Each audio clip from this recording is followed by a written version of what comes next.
Hey buddy, so today I'm going to talk about trauma, panic, and anxiety. I personally was diagnosed with OCD, but recently I have discovered that I have random bouts of panic attacks.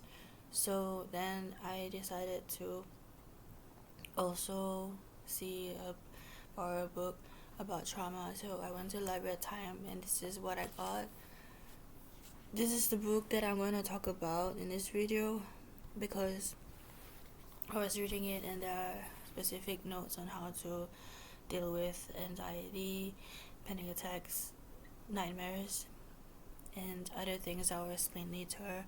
So basically, I don't actually think that I have experienced actual trauma that leads to PTSD. Like, I was never diagnosed with PTSD, but I did have a rough childhood.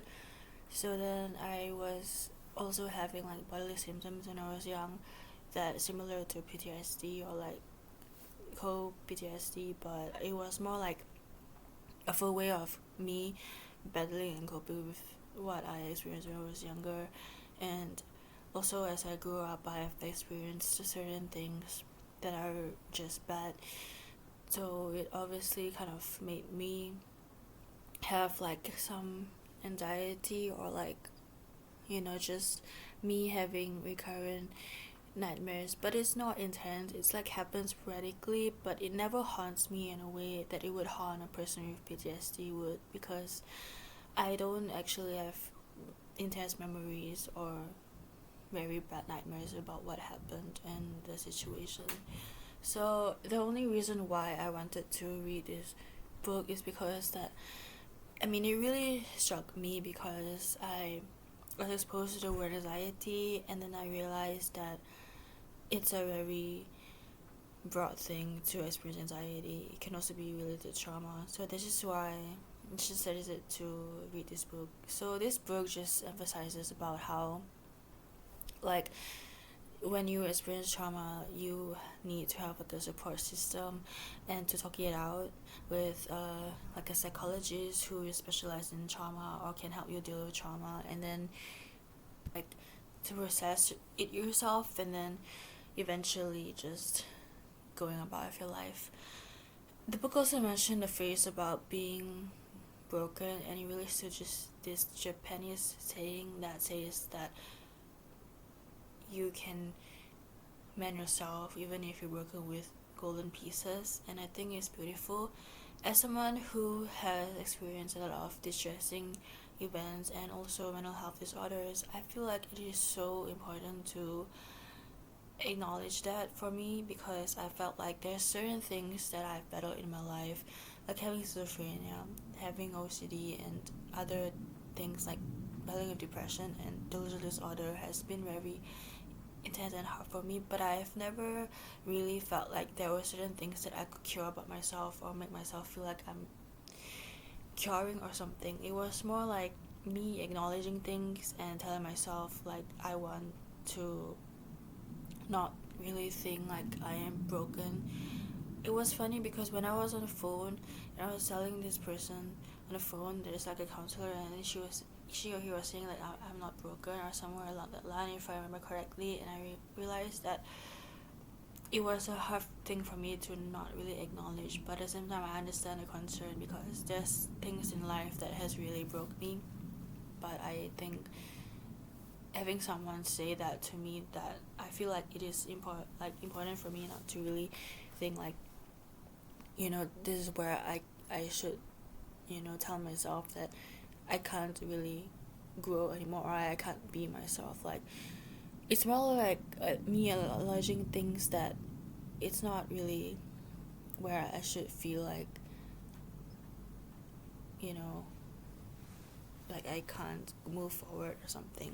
But it obviously doesn't really impact on me, because if I were to think about something, I'm really fixed on it. So there's rather importance of talking to people and letting people know about what happened, and their perspective would always help, especially if that person is willing to like help you. And yeah, so the techniques that I read about in my book is that it really emphasizes on breathing techniques. So this week is all about trauma. So dealing with trauma and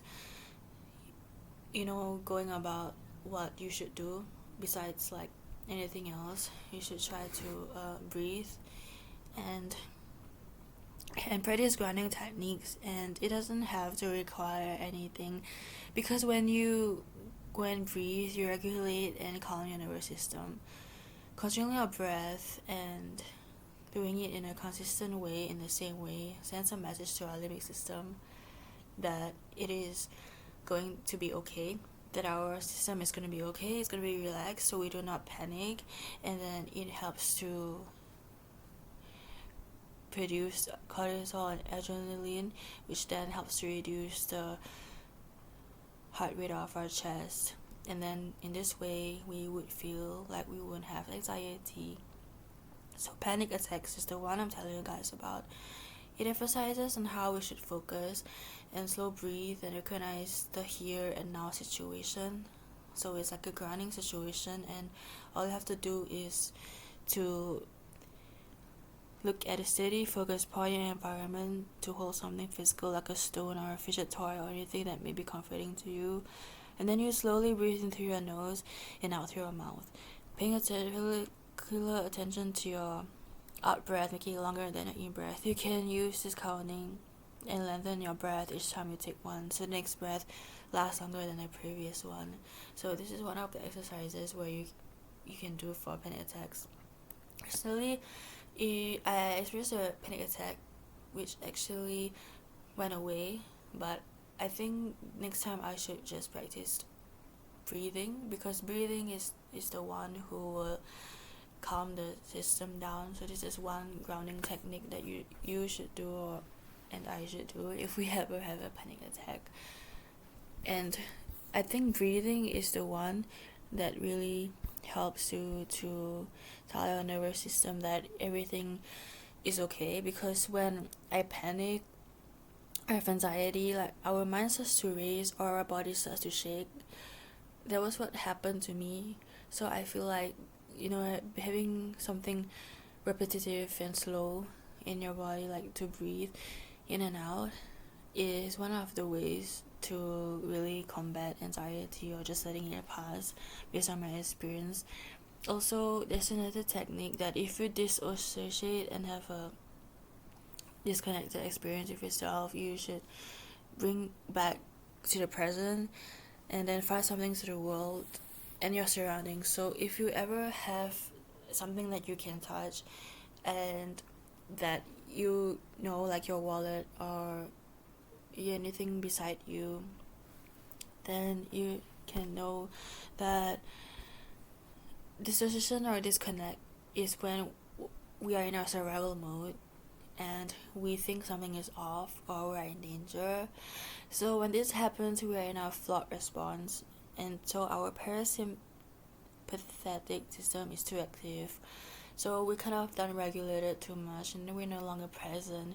So we need to make our body and our mind and our focus and our eyes to be present in the present moment. So it's called the five senses. So it's just you have to see what you have to find, something that you can see, you can touch, and you can notice. For example, something around you like the clock, the table, and then you have to move to your sense of touch. So when you find something you can see, you have to touch it. Like for example, bears are incredible to ground yourself. You can feel the fur, and then when you have a sense of hearing, just know that you can hear the bird chirping, a clock ticking, the washing machine going.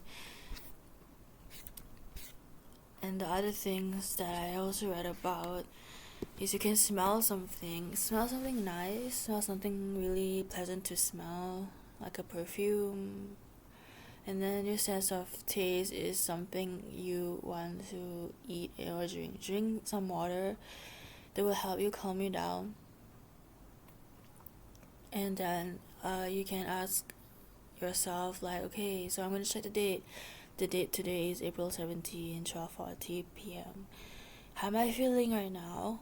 Am I okay? If you don't feel connected, place your arms around yourself like you are giving yourself a hug. And then Squeeze your arms gently, moving up and down your arms so that you're giving yourself a sense of where your body is. You can stand up and shake your arms and legs or pat your legs with your hands to make a noise. All these things help your mind and body reconnect. The other things that can help you to ground yourself, which is this activity, is that you can ground yourself by visualizing yourself and your body. And this is to give yourself a sense of awareness, mindful awareness about your body. And then when you visualize things, you get to regulate your nerves, and you can utilize a safe space to calm or support your nervous system to relax. So imagine that you're on a beach and you are somewhere that is calming, a really nice beach, a really nice place, and somewhere where you can calm yourself down. And it is also said in a book, you can Google guided visualizations online on YouTube or other websites. So as you guys know, that if you have trauma or anxiety or anything distressing in your event, you can always know that there's ways to reduce your nightmare occurrence. In this book, it emphasizes on increasing sleep depth. So it means that you have to practice every night before sleep to encourage a different ending, safe and resolved to your nightmares. So then it says to find an EMD or a therapist to take control of the ending of your nightmare. So they provided a link, so I would go and type it in the link below. So if you ever have problem with nightmares, the link below will help you to reduce your nightmares and to cure completely. And so I also want to emphasize that with trauma, you also have dysregulated sleep.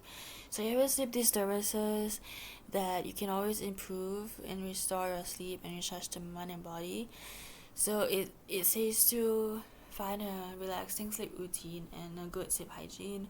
So it means that with sleep, because it helps you to restore your body, it emphasizes to maintain a regular time to go to bed and wake up. So this will help you to regulate your body clock, because when you don't sleep well, you tend to get anxious, you get some mental health issues because you don't sleep well enough. So that it says to not fall asleep with your phones before, like 1 hour before, and also notice what is your ideal bedtime. Then you want to get rid of all the distractions, and on your bed just try to close your eyes and sleep. And then you have to make a relaxing environment in your bedroom. So make sure that there's no noise, no bright light, and maybe have some soft furnishings and blanket and pillows, and also a scent that will help you fall asleep. If your favorite scent is lavender, it's just good to sit with it, because lavender is a very calming scent that aids in your sleep, and it also aids with your mood, like depression. And also, if you are very sensitive to caffeine or any energy drinks during the day, it is best to not take the drinks, especially if you have a very troubled sleep schedule. You shouldn't drink any of that, not even any tea or coffee, because it will definitely affect in the way that you sleep, and that you might have trouble sleeping, you might wake up a lot more than usual. So it's important for you to realize that if you can really tolerate this drink, or you can eliminate it and drink hot chocolate instead. So it is important for you to just relax yourself in the midst of facing trauma and everything, and anxiety, or just having an experience that you don't want to go through, and to minimize yourself getting repetitive thoughts about the event or flashbacks or nightmares. Those are the techniques that I've learned from this book. It is also important to talk it out to a counselor on the phone or in real life, and also tell yourself nice things that will help you move forward in regards to the situation you have went through. and never entertain negative thoughts